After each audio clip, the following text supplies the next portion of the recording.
அனைத்து விவசாய பெருமக்களுக்கு வணக்கம். இந்த வீடியோவில் நம்ம எதை பற்றி பார்க்க போகிறோம் அப்படின்னா ஃபெர்டிலிட்டி, பயோ ஃபெர்டிலைசர் கன்சாக்ஷியா, உயிர் உர கூட்டமைப்பு. இதில் மொத்தம் 6 வகையான நுண்ணுயிர்கள் இருக்குது. மொத்தம் 7 வகையான ஊட்டச்சத்துக்களை கொடுக்குது. 3 பேரூட்டச்சத்துக்கள், அதாவது நைட்ரஜன், பாஸ்பரஸ், பொட்டாசியம் சொல்லக்கூடிய 3 பேரூட்டச்சத்துக்களை கொடுக்குது. அது மட்டும் இல்லைங்க, அயன், சல்ஃபர், சிலிக்கா, ஜிங்க்னு சொல்லக்கூடிய 4 நுண்ணூட்டச்சத்துக்களையும் எடுத்து கொடுக்குது. இது ஒவ்வொரு நுண்ணுயிர்களும் என்னென்ன பண்ணுதுன்னு பார்க்கலாம். ஃபர்ஸ்ட் அசட்டோபாக்டர், நைட்ரஜன் ஃபிக்சிங் பாக்டீரியான்னு சொல்லுவோம். இது வந்து வளிமண்டலத்தில் இருக்கக்கூடிய நைட்ரஜனை தாவரங்களுக்கு கிரகித்து கொடுக்கும். அதனால வந்து பயிர் வளர்ச்சி வந்து நல்லா அதிகரிக்கும். ரெண்டாவது பேசிலஸ் மெஜிட்டாரியம், பாஸ்பரஸ் சொலிபிளைசிங் பாக்டீரியான்னு சொல்லுவோம். பாஸ்பரஸ் சத்துக்களை தாவரங்களுக்கு கரைச்சி கொடுக்கும். நோய்க்கு வந்து நல்ல ஒரு நோய் தடுப்பானாகவும் இருக்கும். அதிக வெயில் இருந்துச்சு அப்படின்னா, அதாவது வெப்பநிலை அதிகமாக இருந்துச்சு அப்படின்னா அதை தாங்கி வளரக்கூடிய தன்மையை தாவரங்களுக்கு எடுத்து கொடுக்கும். மூன்றாவது ஃப்ரெட்டுரியா ஆரன்ஷியா, பொட்டாஷ் மொபிலைசிங் பாக்டீரியான்னு சொல்லுவோம். இது வந்து பொட்டாசியம் சத்துக்களை தாவரங்களுக்கு எடுத்து கொடுக்கறது மட்டும் இல்லாத மண்ணோடைய வளத்தை வந்து அதிகரிக்கும், அதிக மகசூலை வந்து ஈட்டி கொடுக்கும். நான்காவது குளுக்கோனோ அசிட்டோபாக்டர் டைசோட்ரோபிகஸ், இது ஒரு வகையான ஜிங்க் சொலிபிளைசிங் பாக்டீரியா. இந்த வந்து ஜிங்க் சத்தை வந்து தாவரங்களுக்கு கரைச்சி கொடுக்கும். அது மட்டும் இல்லை, மண்ணோடைய தன்மையை வந்து தாவரங்கள் வளர்ச்சிக்கு ஏற்ற மாதிரி மாற்றி கொடுக்கும். வறட்சி காலங்களில் ஏற்படக்கூடிய பாதிப்புகளை வந்து முழுமையாக வந்து கண்ட்ரோல் பண்ணக்கூடிய பாக்டீரியா இது. ஐந்தாவது அசிடோதையோபேசிலஸ். இந்த அசிடோதையோபேசிலஸ் வந்து ஒரு வகையான சல்ஃபர் ஆக்சிடைசிங் பாக்டீரியா. அது மட்டும் இல்லைங்க, அயன் சொலிபிளைசிங் பாக்டீரியான்னு சொல்லுவோம். அயன் மற்றும் சல்ஃபர் சத்துக்களை தாவரங்களுக்கு கரைச்சி கொடுக்கும். மண்ணுடைய தன்மையை வந்து தாவரங்கள் வளர்வதற்கு ஏற்ற மாதிரி வந்து மாற்றி கொடுக்கும். ஆறாவது பேசிலஸ் அமிலோலிகிஃபேசியஸ், இது ஒரு வகையான சிலிக்கான் சொலிபிளைசிங் பாக்டீரியா.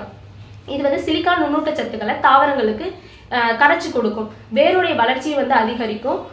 செடிகளுடைய வளர்ச்சி தன்மையும் வந்து அதிகரிக்கும்.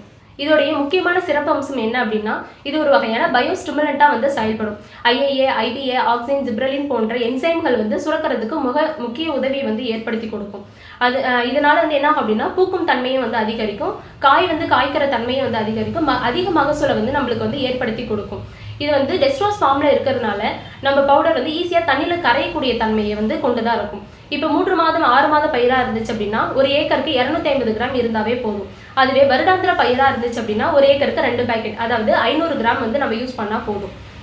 இதில் வந்து எப்படி நம்ம பயன்படுத்தலாம் அப்படின்னா, 2லேருந்து 4 நாட்களுக்கு நம்மளுடைய ப்ராடக்டை வந்து தண்ணியில் நல்லா வந்து ஊற வச்சுட்டு, அதுக்கப்புறமேட்டு நம்ம தண்ணியில் வந்து கரைக்கும் போது டெஸ்ட்ரோஸ் ஃபார்மில் இருக்கிறதுனால நாட்டு சக்கரைன்னு சொல்லி நம்ம தண்ணியை கலக்கணுங்கிற அவசியம் இல்லை.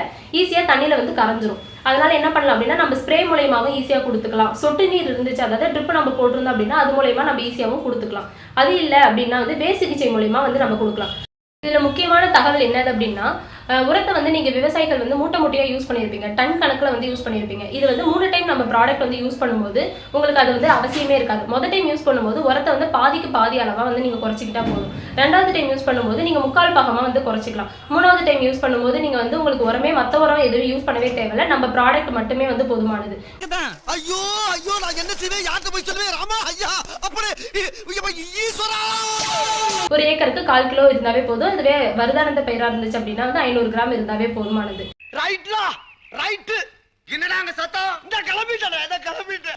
இதுல மேலும் நன்மைகள் இருக்கிறதுனால விவசாயிகள் அனைவரும் வந்து நீங்க பயனடையுமாறு கேட்டுக்கொள்கிறேன். நன்றி. மேலும் விவரங்களுக்கு 6383417036